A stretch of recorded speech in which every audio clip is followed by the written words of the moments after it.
గ్రామ స్థాయి నుంచి మండల స్థాయి నుంచి నియోజకవర్గ స్థాయి వరకు ఈరోజు రాష్ట్ర వ్యాప్తంగా జనసేన పార్టీకి ఒక గౌరవం.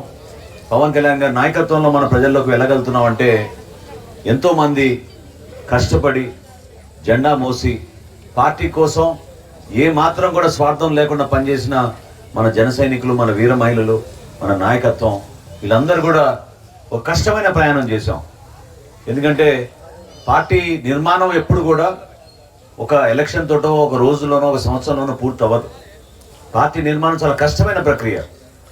2014లో పవన్ కళ్యాణ్ గారు పార్టీ స్థాపించినప్పుడు ఆ రోజున్న పరిస్థితులు, రాజకీయంగా ఎవరు కూడా అటువంటి పరిస్థితుల్లోకి పార్టీ పెట్టాలని అనుకోరు. రాష్ట్ర విభజన జరిగింది, సమైక్య రాష్ట్రంగా మనం ఉన్నప్పుడు ఆ రోజులు ఉన్న పరిస్థితులు వేరు. రాష్ట్ర విభజన జరిగిన తర్వాత తెలంగాణ నుంచి విడిపోయి కనీసం ఒక రాజధాని లేని రాష్ట్రంగా మనం కష్టపడి ముందుకెళ్తుంటే తెలుగు ప్రజల గురించి ఆలోచించి, ఎందుకు మన ప్రాంత ప్రజల గురించి ఎవరు ఆలోచించడం లేదనే ఆవేదనతోటి పవన్ కళ్యాణ్ గారు ఆ రోజున జనసేన పార్టీ స్థాపించారు. ప్రతి సందర్భంలో కూడా ఎన్నికలు వచ్చినప్పుడు ధైర్యంగా నిలబడింది మన జన సైనికులు, మన వీర మహిళలు. ఎందుకంటే ప్రజాస్వామ్యబద్ధంగా జరగాల్సిన ఎన్నికల్లో కూడా స్థానిక సంస్థల్లో ఎవరు కూడా ముందుకు రాని పరిస్థితుల్లో ఆ రోజున జెడ్పీటీసీలు గాను, ఎంపీటీసీలు గాను, సర్పంచ్లు గాను, మహిళలు ప్రత్యేకంగా పవన్ కళ్యాణ్ గారి పిలుపు మేరకు చాలా అద్భుతంగా ముందుకు వచ్చి నిలబడ్డారు.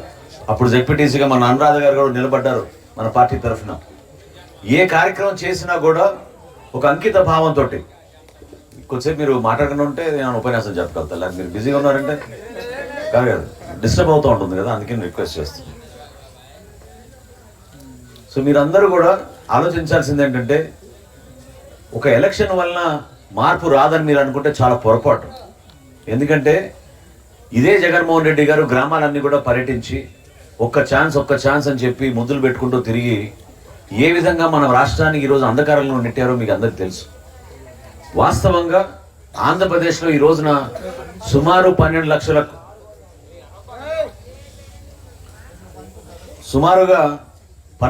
కోట్ల రూపాయలు మనం అప్పులు చేసాం ఈ 5 సంవత్సరాల్లో. కానీ గ్రామ స్థాయిలో ఒక యువతకు ఉద్యోగం ఇచ్చే విధంగా, ఒక పరిశ్రమ వచ్చే విధంగా, పెట్టుబడులు పెట్టడానికి 10 మంది తిరిగి వస్తే మనం ఆకర్షితంగా మన ప్రాంతాన్ని అభివృద్ధి చేసుకోగలిగితే అప్పుడే రాగలుగుతారు. చందు శ్రీనివాస్ గారు ఇప్పుడే చెప్పారు మీకు. ఇతర దేశాల్లో ప్రధానంగా వాళ్ళు చూసేది ఏంటంటే, ఒక పట్టణానికి వెళ్ళి మనం నివసించాలి, ఒక గ్రామానికి వెళ్ళి మనం ఉండాలంటే రోడ్ల సౌకర్యం ఉందా, మంచినీటి సరఫరా ఉందా, అక్కడ మనకి కావాల్సిన సరుకులన్నీ దొరుకుతాయా, ఇటువంటివి ఆలోచిస్తారు. అసలు మన దగ్గర మన గ్రామీణ ప్రాంతాల్లో ఇప్పుడు ఇందాక కాకర్లమడికి వచ్చే రహదారి ఏ విధంగా మారిపోయిందో మీరే చూశారు. ఈ రోజున తెనాలికి వెళ్ళాలంటే మనం చక్రాయపాలెం మీదుగా బురిపాలెంకి ఎన్ని గుంటలు మనం చూస్తున్నామో, ఎన్ని ఇబ్బందికరమైన ప్రయాణం చేస్తున్నామో మీకు తెలుసు. ఎక్కడైనా పాపం 2 వీలర్ పైన, బైకుల మీద మన యువత హడావడిగా కొంచెం స్పీడ్కి వెళ్ళినా కూడా ప్రమాదం జరిగే పరిస్థితి. పెదరావు నుంచి నందివేలు వరకు 4 లేన్ల రహదారి ఆ రోజు నేను ప్రారంభించినప్పుడు ఎక్కడ చూసినా కూడా చిన్న వయసులో ఉన్న యువకులు పాపం బైక్ యాక్సిడెంట్లో చనిపోతూ ఉండేవాళ్ళు.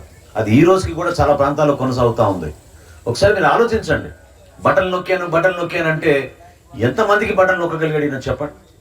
ఎంతమంది జీవితాల్లో మార్పు వచ్చింది చెప్పండి? మీరు ఆలోచించండి. సంక్షేమం ఒక ప్రభుత్వం యొక్క బాధ్యత. పేదరికంలో ఉన్న ప్రతి ఒక్కరిని ఆదుకోవాల్సిన రాజ్యాంగం ఇచ్చిన మన హక్కు అది. ఎవరున్నా సరే ప్రభుత్వంలో సంక్షేమం కోసం డబ్బులు వెచ్చించాలి. పేదలకి, మహిళలకి, వితంతులకి, వృద్ధులకి వాళ్ళ జీవితాలు బాగుండేటట్టు ప్రభుత్వం డబ్బులు ఖర్చు పెట్టి పెన్షన్లు ఇవ్వాల్సిందే. అదేవిధంగా పిల్లలు చదువుకుంటున్నప్పుడు వాళ్ళకి ఉచితంగా వాళ్ళకి విద్యా అవకాశాలు ఇవ్వాల్సిందే. కొంతమందికి స్కాలర్షిప్లు ఇవ్వాలి, వాళ్ళకు ఉన్నత చదువులు వెళ్ళడానికి వాళ్ళకి సహాయం అందించాలి. అదేవిధంగా సంక్షేమం చేసినప్పుడు అభివృద్ధి కార్యక్రమాలు కూడా 100% చేయాలి.